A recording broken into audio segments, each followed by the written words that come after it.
هل من الممكن تحفظ القرآن كامل في 30 يوم؟ في رمضان اللي فات عملت تحدي ان انا هحفظ القرآن كامل في 30 يوم، عشان كنت حافظه وانا صغير ونسيته مع الايام. قدرت احفظ 21 جزء في 25 يوم، وعلى مدار التحدي كله كنت بستخدم النوت دي، كنت بدون فيها كل التجارب والحاجات اللي انا مريت بيها وايه اللي نفع وايه اللي ما نفعش. فلو انت بتفكر تحفظ اي كم من القرآن، فانا مش هبالغ لما اقول لك ان ده من اهم الفيديوهات اللي هتساعدك على الحفظ. فاعمل السيف الجميل وتعالى نبدا. اقول لك اهم 10 نصايح هيسهلوا عليك كتير جدا. رقم 10 وهي غريبه جدا، لو انت بتسمع الفيديو ده في اول او نص او اخر رمضان، اوعى الشيطان يضحك عليك ويقول لك ما عادش وقت. ابدا دلوقتي حالا. رقم 9، احسن واسهل طريقه اندر ريتد انا شفتها في موضوع الحفظ، بتفرق في الحفظ والمراجعه والتحضير، السماع. لو انت سمعت اغنيه مثلا لهاني شاكر كتير، دماغك بتحفظها وباللحن. تخيل بقى لو عملت نفس الكلام في الصور، فانت في وقت قليل بتسمع الصوره اكتر من مره وودنك بتاخد عليها، ومع الوقت هتلاقي نفسك حفظتها من غير مجهود. في قراءه الحدر الصفحه بتاخد دقيقه واحده بس، يعني لو صوره 3 صفحات وانت المواصلات بتاعتك ساعه، فانت هتسمعها 20 مره، ده على الاقل هتكون حفظت نصها. واحسن قارئ شفته في الحدر هو ياسر سلامه، وكنت عملت فيديو كامل عنه داخل على 2 مليون مشاهده، ازاي تحفظ بقراءه الحدر، وهتلاقوا لينك القراءه بتاعته في التشانل عندي. 8، قصص الانبياء والسيره النبويه متكرره في القران بشكل كبير جدا، فلو انت سمعتهم ما تتخيلش ده هيسهل عليك في الحفظ ازاي. ارشح لك السيره النبويه لاحمد عامر، كنت عملت عنها اصلا فيديو قبل كده وازاي غيرت في حياتي. ولقصص الانبياء ارشح لكم السلسله الرائعه قصص الانبياء لنبيل العوضي، وبرضه هتلاقوا لينكاتهم في التشانل عندي. 7، لازم تحفظ في مصحف في تفسير، بس ما يكونش تفسير صعب، مش مختصر، مش كتير زياده عن اللزوم. واحسن حاجه شفتها بصراحه المختصر في تفسير القران الكريم، ده عرفته من برنامج البناء المنهجي. كمان في الاخر بيقول لك فوائد من الايات. 6، لو انت في اول مره تحفظ، الحفظ صعب وفيه متشابهات كتير وحاجات عمال تتلخبط فيها، ارشح لك قناه امل ثابت، احسن قناه شفتها بتربط لك الحفظ والمتشابهات. 5،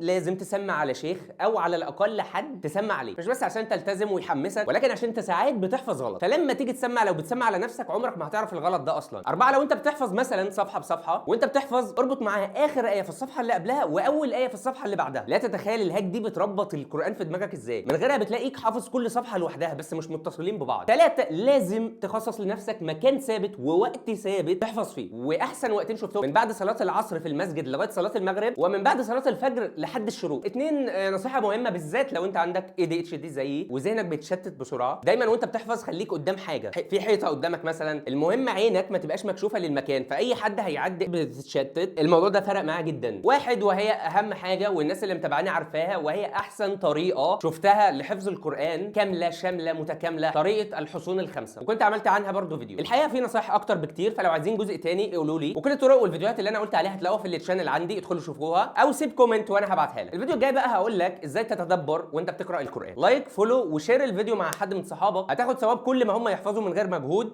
وكان معكم هاني شاكر، حسن شحاته.